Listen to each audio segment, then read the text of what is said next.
મહીસાગરના કોઠંબામાં પવન સાથે ધોધમાર વરસાદ વરસ્યો। કોઠંબા બસ સ્ટેન્ડ અને લુણાવાડા માર્ગ ઉપર પાણી ભરાઈ ગયા છે। હવામાન વિભાગની આગાહી મુજબ જિલ્લામાં મેઘમહેર, ધોધમાર વરસાદથી કોઠંબા ગામના મુખ્ય માર્ગો જળમગ્ન થયા। કોઠંબામાં પવન સાથે વરસાદથી ઠેર ઠેર પાણી ભરાયા છે।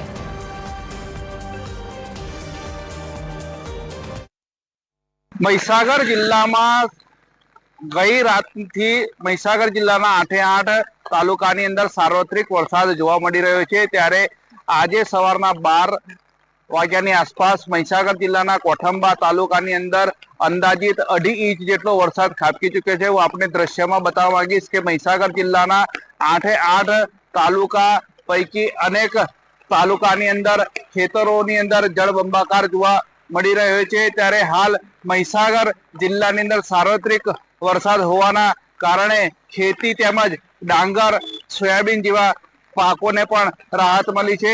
ત્યારે વરસાદ સારો હોવાના કારણે ખેડૂતોમાં પણ ખુશીની લહેર ઉઠી છે। તેજવંત સેવક, TV 13 ગુજરાતી, મહીસાગર।